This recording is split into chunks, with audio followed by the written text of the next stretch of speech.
Hey, buddy. Hi. Oh, my mustache definitely just got stuck in the microphone. You do have quite the beard going. Thanks. I trimmed it last week. I'm doing my best. You trim. Yeah, How often do you trim it? not often enough, but somewhere around every 3 to 6 months. Okay.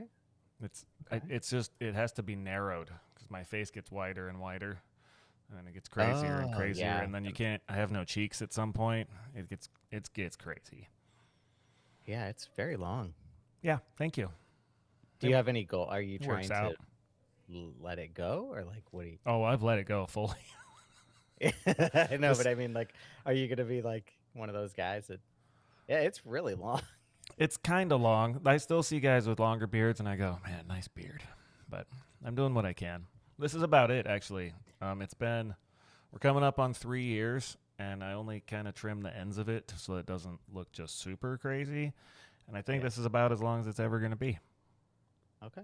So, Yes, it just kind of stops, I would think. I mean, what I don't know. It just seems like some guys they just stop. well, it gets to the rate of it's falling out as fast as it's growing, Oh, and okay. it's super curly.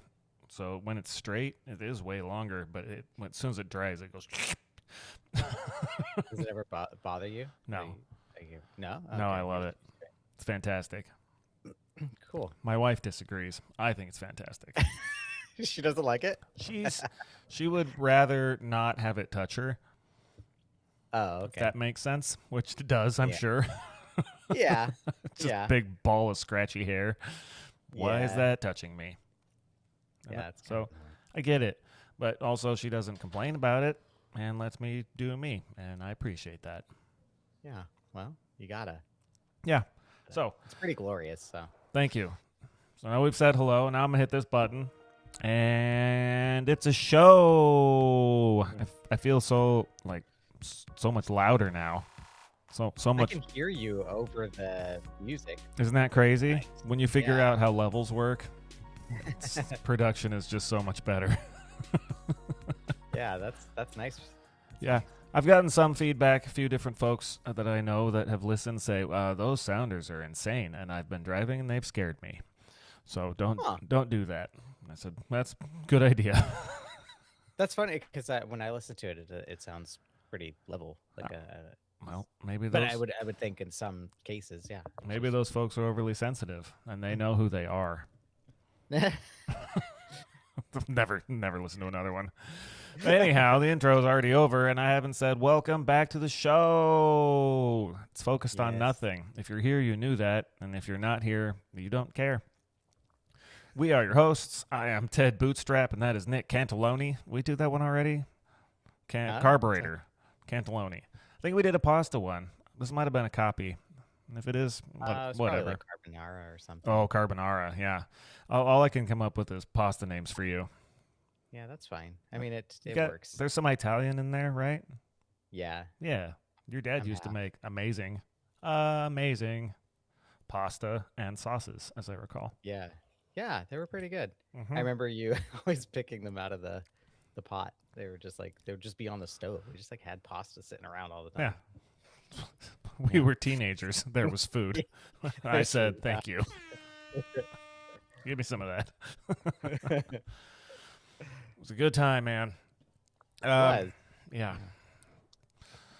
So, well, yeah, we have a show. I remember. I know how to read. And I also realized I've been, the last couple episodes, which you have been having your own Okay. life, but Absolutely. specifically on the last few episodes, I realized my notes were so small. I kept trying to figure out where I was in the notes. And there was a lot of and oh, and so I'm trying not to do that tonight. And we are at 200% font size. It's size 11. I guess I could just go 22 on the whole thing, but why? I could just You zoom really, in. you really do like a good job with your notes. Like Do there's I? quite a bit of information here on There's this. there's a lot here. There's actually probably too much. And the, and back to feedback. I've been Yeah, but I don't think advised you're just gonna sit and read it I all. can. But All right. So, as usual, I'm not sure where we should start. But tell you where we're going to start. Last season, we did an episode called A Man Named Murphy. You remember that one? yeah, Yeah. What did you think about that one? That was one of the early ones. It's probably not produced very well. Yeah. No, I like that one. Yeah. Yeah. So in that one, Murphy's Law. Murphy himself, we discovered Murphy, excuse me, and the origins, and we famously played the sound of him discovering the transducers installed upside down and backwards. Oh, uh-huh. Something like that. And in that one, we also talked about the Ig Nobel Prizes. That was their intro, and I teased to some of our focus group's displeasure the story that we are talking about tonight, which Why is displeasure? because I was bouncing around a bunch of places, and apparently you're supposed to stick to a topic on a podcast episode. Got it. And this show is called Focused on Nothing, and it's just kind of that's how that one went. So I think that was season 1, episode 3. If you have heard it, awesome. Listen again. If you haven't, do jump back after this. And speaking of this one, I don't know. Like you said, there's a lot of notes. So I know you make special time to join us, and I know that's limited, but I also know it's late already. So this might go long, and if it does, we'll see where we are in about 45 minutes. And if we're nowhere, I'm thinking we pretend it's 2 episodes and then pretend we started another one and hadn't talked in a while, and we start a second episode. But no promises. As always, play it by ear. But we just told the audience that. Oh, yep. Yeah, no, it's good. Yeah, they won't know. So, no, well, they can check. If this is 45 minutes long, that's what happened. Yeah. If it's not, we stuck on topic. I didn't just read everything. It might have been fun, and there's going to be 2 episodes. But, I mean, we've done hour and a half before. We'll see what happens. Yeah. Yeah. Cool. I can't reach the buttons. Oh, God. But tonight we have a very special throwback to the Man Called Murphy episode, going back to a man named Troy. I believe it's Hurtubise. And he is known as the Bear Suit Man. Remember him? Yeah. Yep. Those are bear sounds. Just wanted to see his name in writing. Hurtubise. Hurtubise. Hurtubise. Hurtubise. Hurtubise. Yep. So this guy decided that he needed to make a bear-proof suit, which he called the Ursus suit. And it had several versions, and it was made from several things, and we're going to talk about all of those things. Well, we'll probably won't. We're probably going to miss things. Let's be honest. Talk about as many things as we can. There's going to be a lot of things. Your boy Troy actually did a lot more than make this bear-proof grizzly suit that he did lots of testing and development on, and we will get into that. But he also had other inventions that I didn't know about. There's a documentary about him. You can find that on the internet. You can Google. You can find it. It exists. What time period are we talking here? When? Sounds like the documentary, the Grizzly. The documentary was made by some Canadians in 1996. It was called Project Grizzly. Okay. Yeah. But Hurtubise. Yes, Mr. Troy. Mr. Troy. Troy the Bear Suit Man. Was around when? Like, when did he do the bear suit? T-Unit. Well, that was the whole focus of the documentary. I think he made a version of the suit after the documentary, so it was like 90s. Oh, no, okay. Yeah, he was actively in it when they were making the documentary. Okay. Yeah. So there was this guy made 7 or 8 versions of this bear-proof suit, and not surprisingly, based on timing and my ability to do research, I couldn't find any audio of the origin story of how it came to be. But I did find an interview, and all we have is I have the copy, the words. Yeah, Transcript. Thank you. Words, man, I'm telling you. So there's a documentary, but there's the transcript of this interview, which was from what I think was an audio blog at the time. It was called Living on Earth. LOE from now on. And I'm probably not going to remember that stands for Living on Earth. So everybody write that down. I'm going to forget. So it was a podcast. Well, it was before podcasts because we covered that too. So podcasts cool. didn't exist until what? 19. Gosh, Yep. 09. Yeah. No, you're right. You're right. So the interview was from 1999, and to your point, podcasts didn't exist yet. So what I believe was, because is still now for Living on Earth, nailed it. It's interviews that they broadcast on public radio stations. Mm-hmm. So I don't whatever the Canadian version of NPR is. Maybe Okay. maybe it's on NPR. I don't know.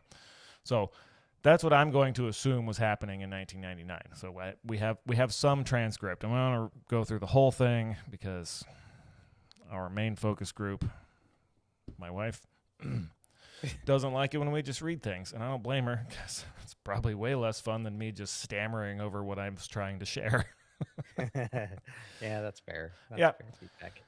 So I don't want to read this interview in 2 different voices, or 3 different voices for that matter. So, folks, big surprise. I told Nick about this about 30 minutes ago, that I have this transcript, and then I'm going to ask him to read one of the voices. So, Nick, do you want to be the voice of Living on Earth legend Miriam Landman? And I don't know if that's a man or not. I would think Miriam is a lady. Or the man himself, T-Unit, Troy Hurtubise. I'll be Miriam, but I won't do any voices. I promise. It's your show. Yeah. No, it's okay. Yep, I was just waiting for the awkward silence. You are I Miriam. was reading it. Got Okay. it. You were. Don't read ahead. I'm sorry. I had to find it. No, the point is you're not prepared. Okay.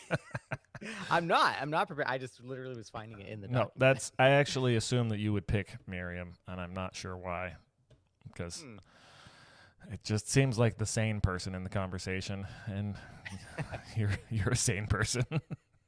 So Well, we don't know that Troy is crazy. if we don't, I mean, he's obviously. I would encourage you to watch the documentary.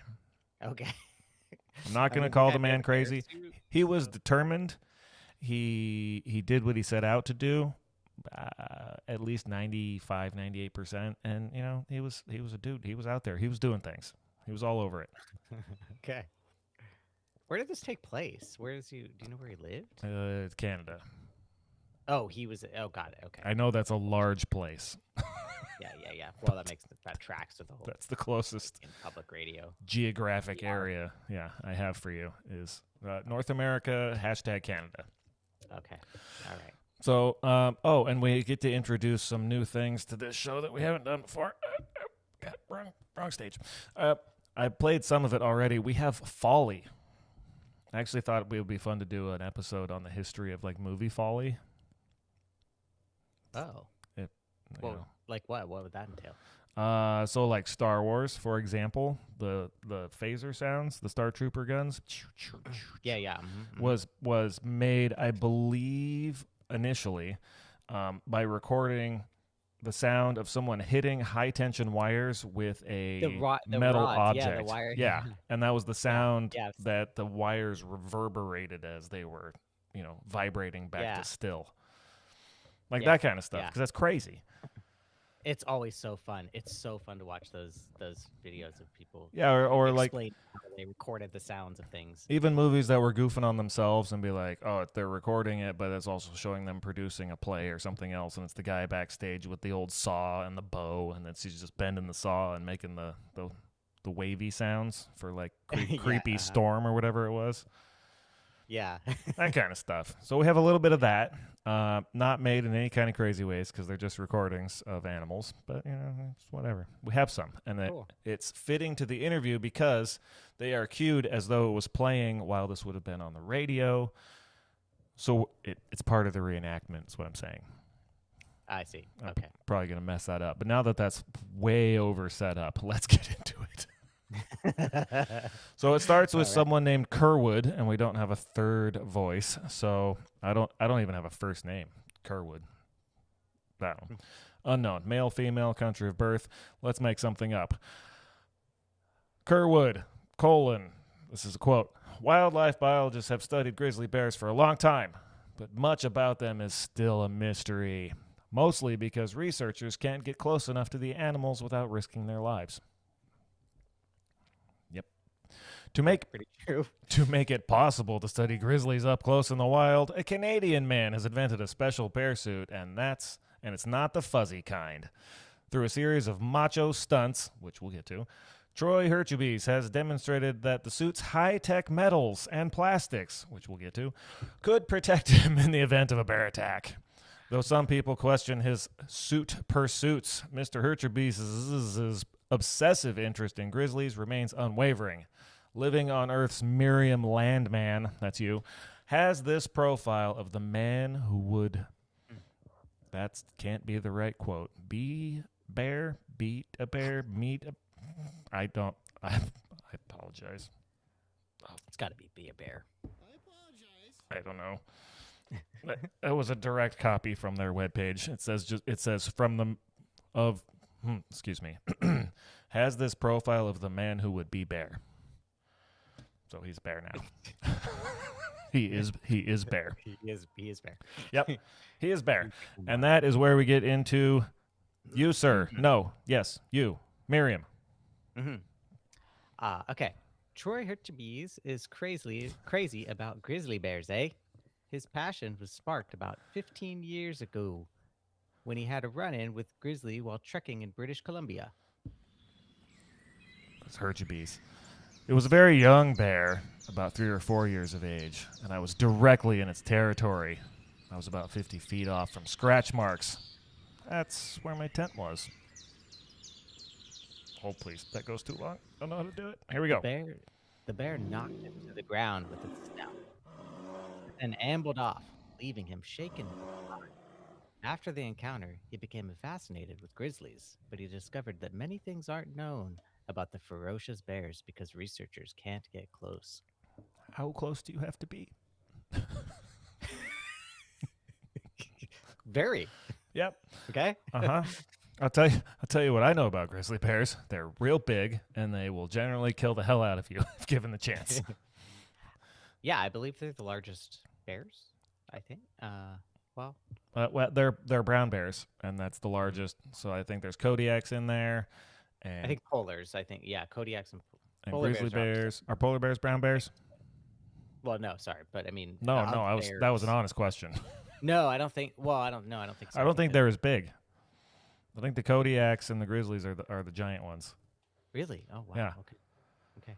So they didn't mention it yet, but my personal take on it is I tell you what I will not become if I meet a grizzly bear or am knocked to the ground by one and somehow manage to survive that incident. I will not become fascinated to the level of chasing them. I will probably not go to the forest ever again. That would probably be my solution. Yeah, it's a weird choice to make. Uh-huh. Mm-hmm. So that was that brief thing after the encounter. He had an encounter. It knocked him to the ground. You said that. I heard that. And then he went all in on it. Yeah, I think it's one of those like you shit your pants and then you move on with your life. But he did not. No, he was like, "No, I'm gonna do that again. Yeah. I'm gonna be ready this time. I'm gonna be ready. Let's go. I got this." So he refers to in the documentary, and I don't think in the interview. Wow, words. He refers to this bear as the old man, and yeah. Okay.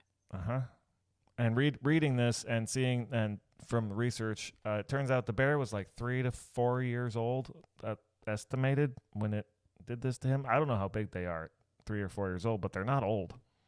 I don't know how long bears live. Be full grown. I don't either. Probably full grown. Yeah, but they probably live to like 20. Sure. I don't. But then at the same time, according to you, Ms. Landman, excuse me, that was 15 years before the interview. So maybe now he's the old man. That could make sense. Mm-hmm. And so Troy, our guy, was born in 1963, and 15 years before this interview was 1984. So Troy was, I don't know, 20. Yeah. And if the bear was 3 or 4, then it would be old 15 years later.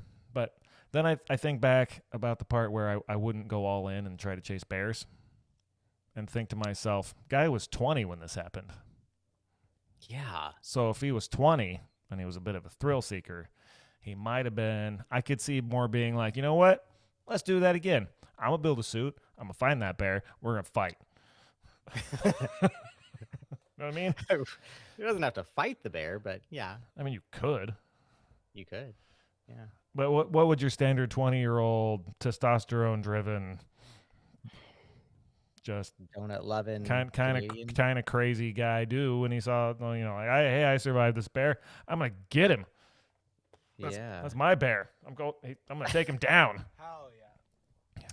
Yeah. I mean, I think a lot of people would go hunt them. I don't think they would want to talk to them. Yeah. Well, he wasn't hunting them. He wanted to go and fight one. Okay. All right. Back to the interview. Hurtubise. Okay. So this is after the initial incident where the bear knocked him down. I put it aside for a year because I couldn't, break that barrier that nobody else could until I watched a viewing of RoboCop. I said, wow, if I had the money and the time and I could exclude the, Hollywood superhuman capabilities and that, it could be a research vehicle for me to go in and do close quarter research with grizzly bears. That's the wrong button. It was supposed to be this one. You are under arrest. And that was in the interview. You are under arrest. You are under arrest. That's right. Take that, bear. So that's from RoboCop. Yep. Okay. Landman. Landman. He'll need the armor of a superhero to fulfill his dream.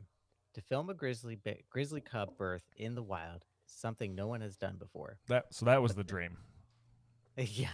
I thought it was to fight this bear. He wanted to see a cub. That's kind of sweet. Birth. But yeah. We've all, I mean, maybe we all haven't seen videos of bear cubs, but they're available. Now they are because thanks to Troy. No, I don't think so. Also, I interrupted you. Go ahead, Miss Landman. Okay. But then Troy Hurtubise isn't your typical bear researcher. That's right. He built the suit in a shed behind his house, sinking all of his savings into the project. What? Meanwhile, his scrap metal business went belly up. Sorry. But though the suit may have cost him a fortune, it has also brought him some fame. Yes, and for that, go Troy. Dude. I mean, how much money could a 20-year-old guy, 22 at this point? Well, I mean, so the thing, and I really hope I have some more notes on this later, but the thing was made out of hockey gear and definitely some fiberglass and probably some chainmail, and it was homemade, right? Yeah. So, man, I don't know what the budget was, but guy definitely upcycled some things to make these suits. He had a scrap metal business, so he just made himself a suit of armor. That's basically what it is. only you version of a suit of armor. You can't like walk in it is because it's bear proof. Yeah. No, you can't. We'll get there. You absolutely cannot walk in it.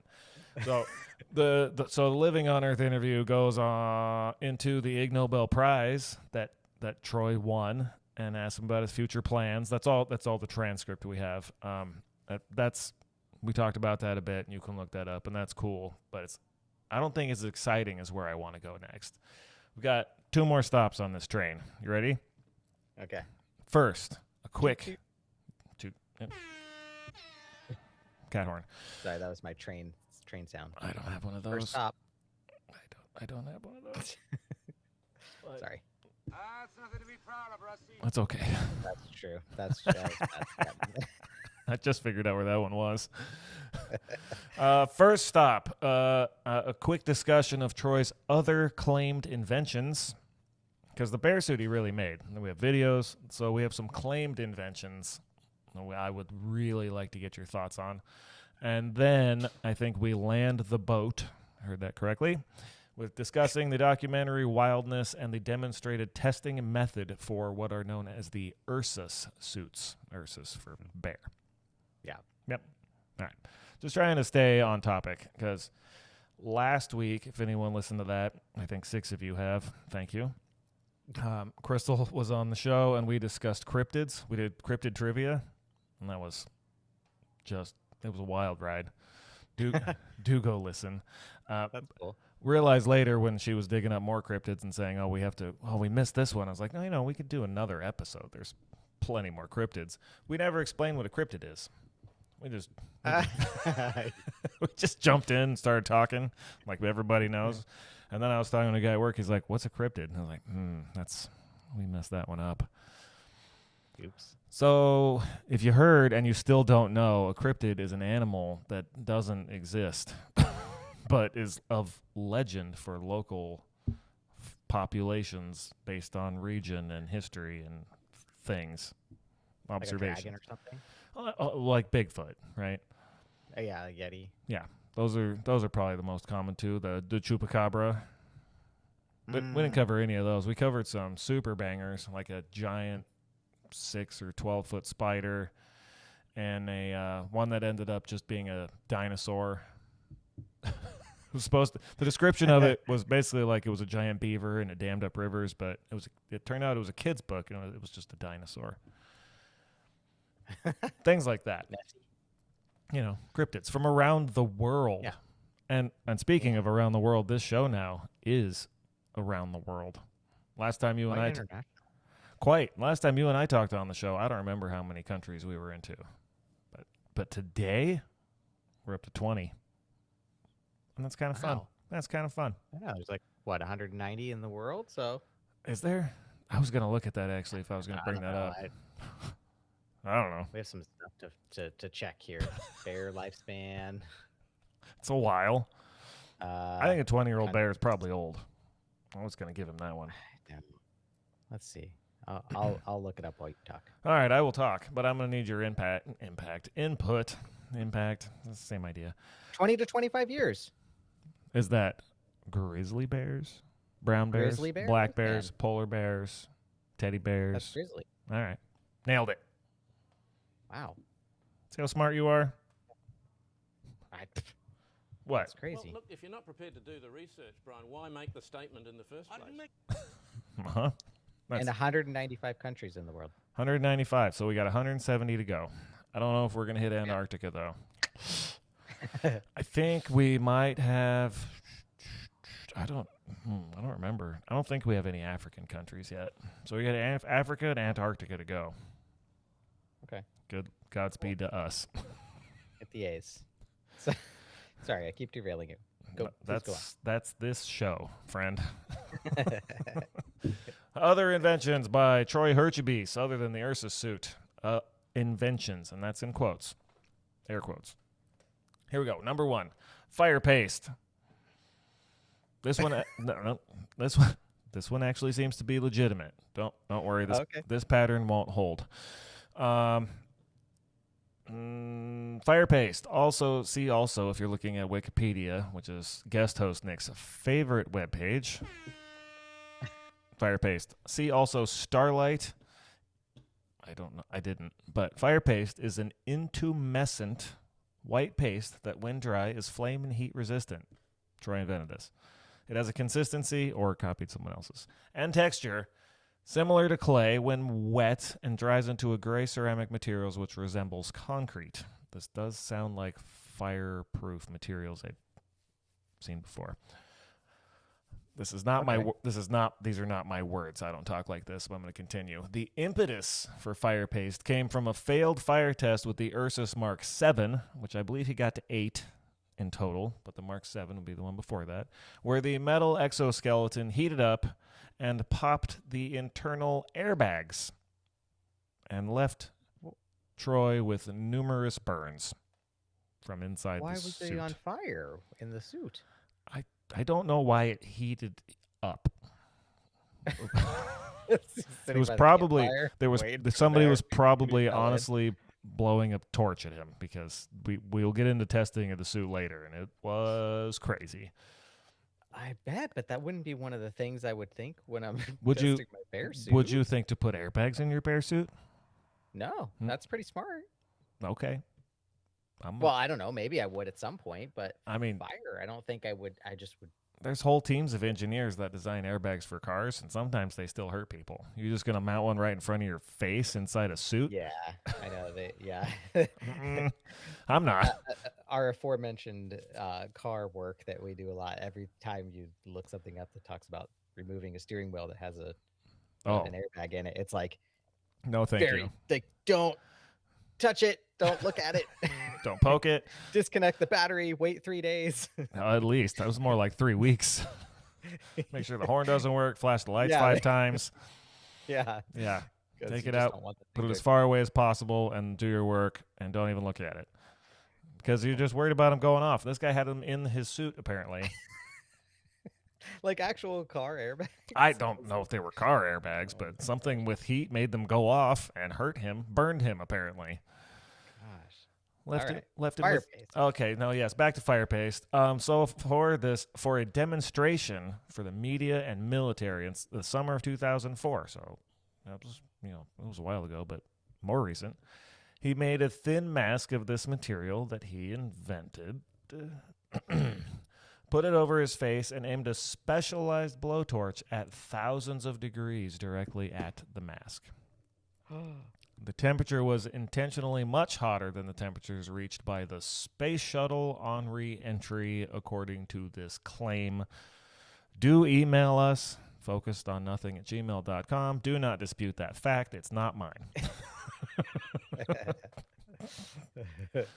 And somehow they put a thermometer between his face and the mask, and allegedly it measured no appreciable temperature change below the mask after nearly 10 below being face side after 10 minutes, and the integrity of the material was not compromised. Guy, if this statement is accurate, I think he's a millionaire.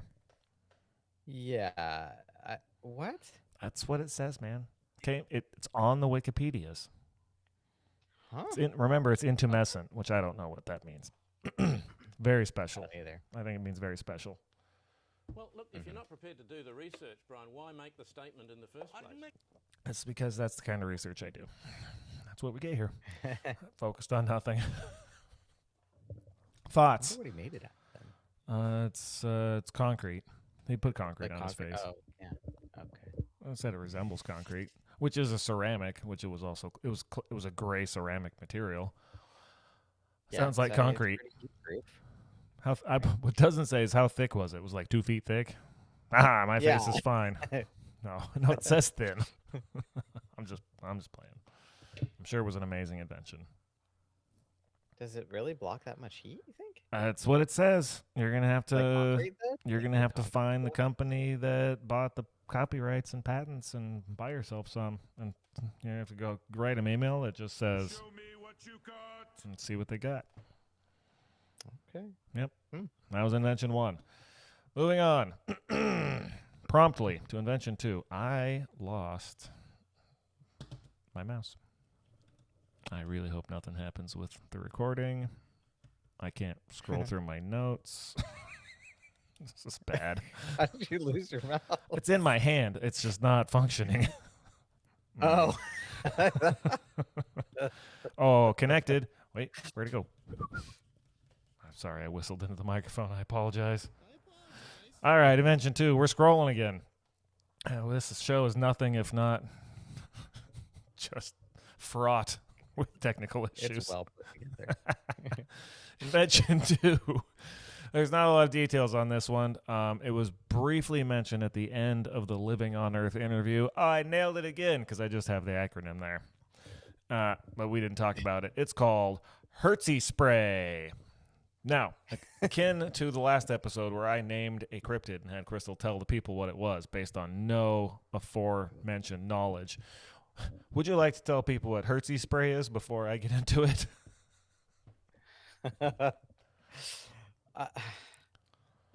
Well, his Hurtubise. Oh, man, you nailed it. But like, what is? I don't. Oh, it's just like a bear spray. Well, it's named after him. Yeah. Yeah. So it's just you it's nailed bear that spray one. named after him. Oh, okay. Okay. So you got the first part nailed.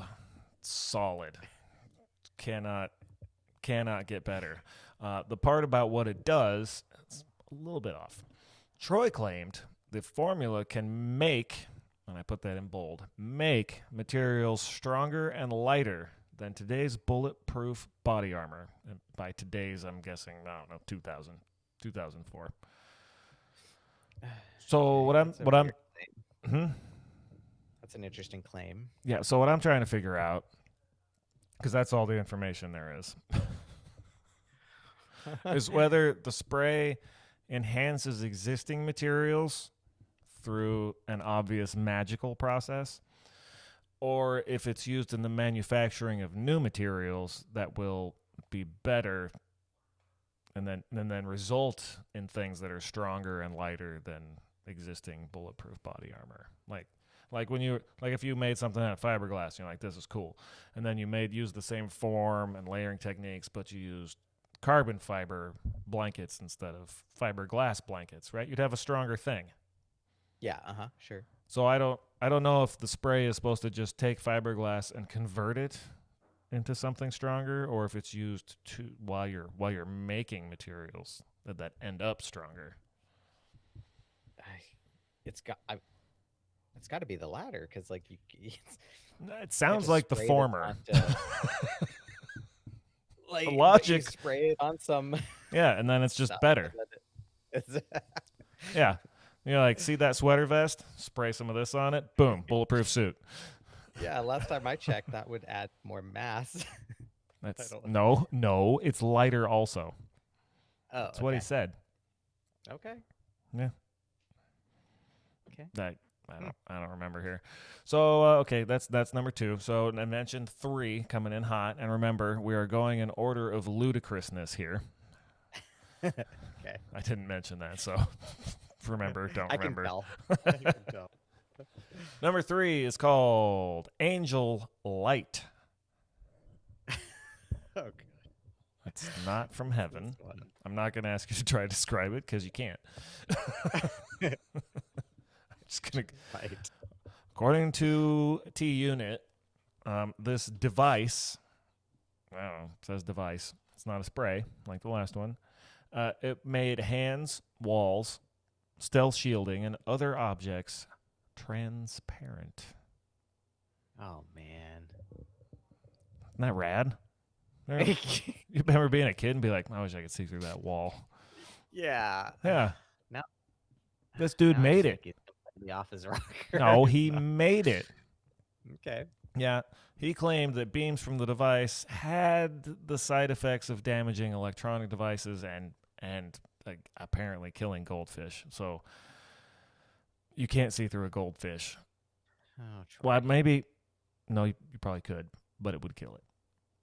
Yeah. R.I.P. goldfish. Back to the article. After testing the device on his own hand, he claimed he could see his own blood vessels and muscle tissue as clearly as if the skin had been pulled back. Well, obviously, because he was crazy. No, there were side effects.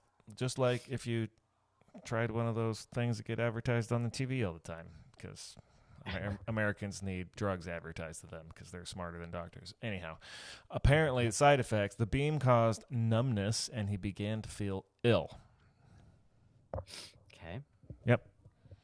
Yeah, makes sense. Those were the side. I don't know how long that lasted. I have no other details on that. I do, however, have this note that he claimed to be able to read the license plate on a car in his garage from his workshop and see the road salt on it because Canada. This sounds like Vaporized. Did you ever see? There's a very obscure movie called Envy with no. I think it's Ben Stiller and Jack Black. I could be making that up. I don't remember. It's kind of a dark comedy, and this guy like invents this spray in a can that to make things stronger and lighter. Poop. Oh No, it makes dog poop disappear. Oh, now that sounds familiar. Based on the name, nothing. Vaporize. Dog poop disappear? That sounds familiar. I don't know that I watched said movie, but that I've heard of it. I think they're making I think this is coming. I think they got a hold of Who's this? Troy's Who's this? stuff. Oh, This yeah. movie. Hollywood stealing our ideas. Yeah. Huh. Anyway, You go just on. wait. At some point, Hollywood's going to steal this show. Sorry, couldn't keep that one straight. That's where that ended with the quote, many experts have discounted Hurtubise's invention and accused him of quackery. But, bro saw his blood vessels and muscle tissue. They didn't get to see their blood vessels, so joke's on them. Know what I'm saying? True. Yeah. That's true. Yeah. No one can take that away from you. Good job, Troy. I think that's number 5 over here. Show me what you got. That counts too. That's good. He did invent other things, but we're really only here for one thing. And you know what that thing is, right? The Ursus. The Ursa suit. I have to see how many more pages of notes that I have. We are, I can't tell time based on bars still. 'Cause time, bars, I have no idea. But this here meeting of ours was scheduled to start 45 minutes ago, and it has been that much time. So how are you feeling, and what would you like to do here? Co-host Nick, you want to plow through and have a mega episode? Or you want to go for a couple of shorties and pretend that we had 2 episodes? I'm good if you want to keep going. I mean, we're going to keep going either way. But is this 2 weeks worth of content or 1? I mean, that's You know what? that's probably a pretty good stopping point. Yeah. Hey, everyone who wanted us to keep going, I apologize in advance. We love you. Thank you for listening. And while we're going to pretend in a minute that this isn't the same episode, we'll talk to you next week on the Focused on Nothing podcast. We out of here. Bye-bye.